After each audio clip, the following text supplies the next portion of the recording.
Koriand'r, aka Starfire, is most well known for her time on DC's Teen Titans team. She's a powerful member. Not only does she belong to the alien race of Tamaraneans, but she has endured terrible experimentation via the Psions, an enemy of her home world. These experiments gave her the powers that we're the most familiar with, the ability to manipulate ultraviolet energy and shoot starbolt blasts. That combined with her natural physiology, and she's really quite deadly when you consider it. So today we are diving into the details, counting down the top 10 superpowers you didn't know that Starfire has. And of course, as you can imagine, most of these are thanks to her Tamaranian physiology. So with that in mind, let's get to our list. Starting us off in at number 10, learning languages. One of Starfire's neatest abilities is that she can learn any language by merely touching an individual. Now imagine this, you decide to hop on a plane to whatever country whose primary language you don't speak, and all you need to do is shake someone's hand or brush by them accidentally and bam, you know the whole language. That would be insanely useful. Lucky girl. Probably the most famous use of this power was in the Teen Titans comic, which might I add has been adapted into a few animated iterations. She first arrives on Earth and kisses Dick Grayson in order to learn how to speak English. Now for a long time this created the assumption amongst some fans that Kori only learned languages by kissing others. Not the case. She even states that in the panel right after the kiss, when Robin inquires if she really had to kiss him to do it. She says, not really, but it was certainly more enjoyable this way. Guess she just really liked Dick Grayson. Oh god, moving on. Up next, number 9, she's a captain. In the New 52, when Kori was a part of the Red Hood in the Outlaws series, it was revealed that she had a ship aptly named the Starfire, which was run by slaves that she had freed during her time in captivity, thanks to her sister Dearest. She captains the ship like a total pro too. In the aforementioned series, her ship returns to Earth to find her after Tamaran has been taken over by the Blight, and she was needed to help save her people. Koriand'r has grown over the years to exhibit a lot more leadership qualities than in her early days. During DC Rebirth, after Wally West was kicked off the team, Starfire was named as the Teen Titans leader. Overall, her being a captain, not surprising.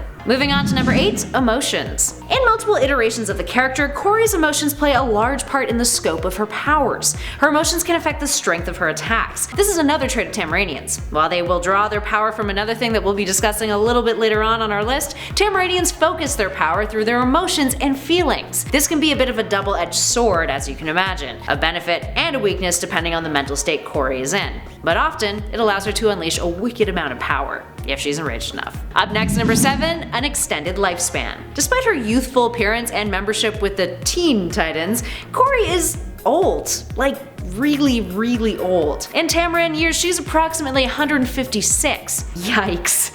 When Kori harnesses ultraviolet light, more on that later, one of the things it does is it amplifies her longevity, causing decelerated aging. While we don't quite know how old she is in Earth years, or if that has been stated, give us a shout in the comments below and let us know, it's clear that she is a prime example of how age is just a number. Looking good for 156. And at number 6, no oxygen required. Starfire does not require oxygen, which explains why she's able to traverse throughout space. While this has slightly fluctuated based on the iteration of the character throughout the years, we've witnessed Starfire on multiple occasions survive the vacuum of space while using her powers in battle. While it's never fully been explained, like other parts of her alien Tamaranian physiology, we can assume that this is either something that her entire race shares, or is a product of the tampering that she endured when she was experimented on. It's also worth noting that if she can survive in space without oxygen, theoretically, she should be able to survive underwater for extended periods of time too. That's just cool.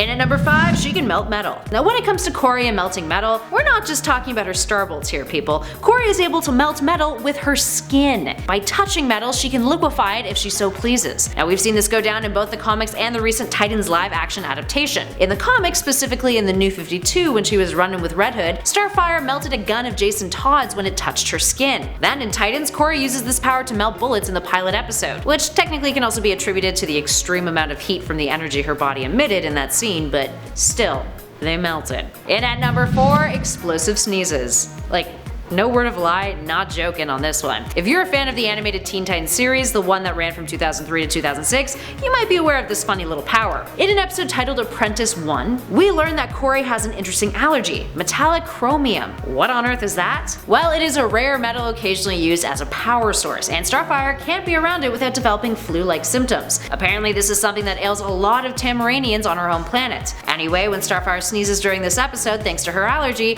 her sneezes are explosive. Yeah, when sneezing she unintentionally emits a starbolt out of her nose. Luckily for her teammates, it is a happy accident that ends up aiding them on their mission to track down Slade Wilson Deathstroke in the long run. Still, must be super inconvenient for her. Imagine sneezing and just blowing something up every time you did. That would suck. Up next, number 3, 9 stomachs. Oh yeah.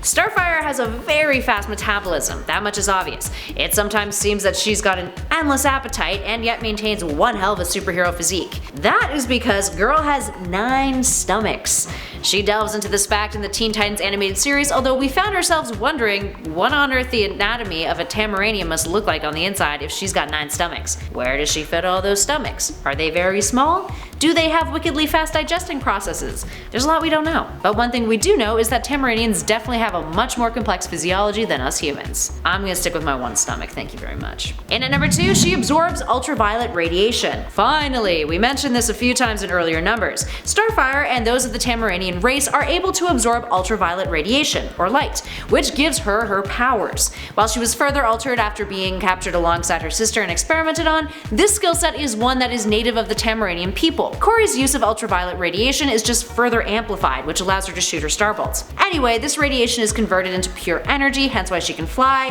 have superhuman strength, durability, all that jazz. In addition to that, her and her people can store this energy to allow for them to survive without food or sleep for long periods of time if needed. And fun fact, she can actually use this ability to harm Kryptonians. She can absorb the ambient solar and ultraviolet energy around them, ultimately weakening them. That's impressive. She can also do something else called a stellar nova. It's an explosive release of all the UV energy she has stored inside her body, and it is crazy powerful. And last but not least, in our number 1 spot, she has cat instincts. Did you know that Tamaranians are descendants of anthropomorphic cat people? Yeah. Kinda wild, isn't it? It's worth noting that this is a trait of her race that's only been delved into in the original animated series from 2003 rather than the comics themselves. Although, in the earlier comics it was noted that this was a thing when the team found themselves in a devolving pit, in which she turned into a cat and the rest of the team turned into apes.